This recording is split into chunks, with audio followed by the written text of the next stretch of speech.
आज की कहानी पिता तुल्य ससुर जी। बेटा तू बच्चों का नाश्ता बना, इतने मैं इन्हें तैयार कर देता हूँ, फिर तू वत्सल का लंच लगा दियो, मैं इन्हें बस तक छोड़ आऊंगा।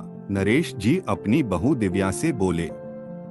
नहीं नहीं पापा जी, मैं कर लूंगी, आप बैठिए, मैं बस अभी आपकी चाय बनाती हूँ, दिव्या बोली। अरे बेटा बन जाएगी चाय, मुझे कौन सा कहीं जाना है, तू पहले इन सब कामों से फ्री हो, तब तक मैं इन शैतानों को रेडी करता हूँ, नरेश जी हंसते हुए बोले।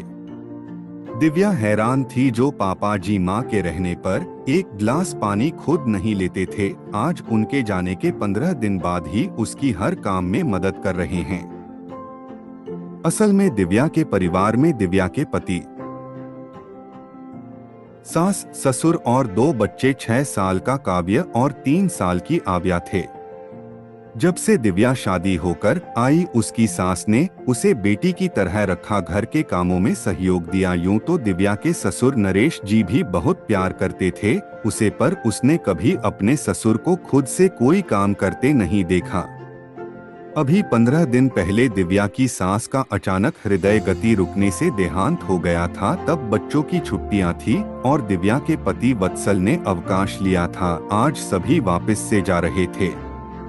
क्योंकि वत्सल का ऑफिस दूर था तो उसे जल्दी निकलना पड़ता था, और नरेश जी रिटायर हो चुके थे तो घर में ही रहते थे। लाओ बेटा बच्चों का दूध दो, नरेश जी बच्चों को तैयार करके बोले। बच्चों का दूध और टिफिन दे, दिव्या वत्सल का खाना पैक करने लगी, साथ साथ उसका नाश्ता भी तैयार कर रही थी और एक गैस पर चाय चढ़ा दी उसने। लो वत्सल तुम्हारा नाश्ता, पापा जी आपकी चाय। आप नाश्ता तो अभी देर से करोगे, दिव्या बोली। दे ही दो बेटा, तुम्हारा भी काम निपटे वरना दोबारा रसोई चढ़ानी पड़ेगी, नरेश जी बोले। नरेश जी रोज दिव्या की ऐसे ही मदद करने लगे। दिव्या को कभी कभी बुरा भी लगता और वो मना करती, पर वो प्यार से उसे कहते, कोई बात नहीं बेटा, सुनो आप पापा जी से बात करो ना, कोई बात है जो उन्हें परेशान कर रही। एक रात दिव्या वत्सल से बोली। क्यों, कुछ हुआ क्या, पापा ने कुछ कहा तुम्हें, वत्सल बोला। नहीं, पर जो इंसान एक गिलास पानी भी नहीं लेता था खुद से, वो मेरे साथ इतने काम कराए, कुछ तो गड़बड़ है, दिव्या बोली। अरे तुम्हें कोई परेशानी हो तो तुम खुद पूछ लो ना, वत्सल बात टालता हुआ बोला। वत्सल तो सो गया, पर दिव्या को नींद नहीं आ रही थी। वो उठकर बाहर आई तो देखा पापा के कमरे की लाइट जल रही है। पापा जी आप सोए नहीं, अब तक तबीयत तो ठीक है आपकी, दिव्या कमरे का दरवाजा खटखटाकर बोली। अरे दिव्या बेटा अंदर आ जाओ। क्या बात है, तुम इस वक्त जाग रही हो, आओ बैठो, नरेश जी बोले। मुझे नींद सी नहीं आ रही थी तो सोचा थोड़ा टहल लूं, पर आप क्यों जगे हैं, दिव्या बोली। बस ऐसे ही बेटा, मुझे भी नींद नहीं आ रही थी, नरेश जी बोले।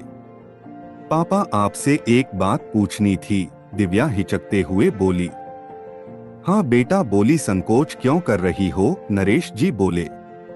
पापा जी मुझसे कोई गलती हुई है क्या, आप मुझसे नाराज हैं या मेरी कोई बात बुरी लगी आपको, दिव्या बोली। नहीं तो बेटा, पर क्यों पूछ रही तुम ऐसा, नरेश जी हैरानी से बोले। पापा जी इतने दिन से देख रही हूँ आप मेरी हर काम में मदद करते हैं, जबकि मम्मी जी के सामने आप एक गिलास पानी भी नहीं लेकर पीते थे, दिव्या सिर नीचा कर बोली। हाँ हाँ हाँ, तो तुम्हें लगा मैं तुमसे नाराज हूँ। देखो बेटा, जब तक तुम्हारी सास थी वो तुम्हारी मदद को थी, अब वो नहीं है तो मुझे दोहरी जिम्मेदारी निभानी है मेरे लिए। जैसे वत्सल वैसे तुम, जैसे मैं उसकी सुख सुविधाओं का ध्यान रखता हूँ, तुम्हारा रखना भी मेरा फर्ज है, नरेश जी प्यार से बोले। पापा जी, दिव्या आंखों में आंसू भर केवल इतना बोली।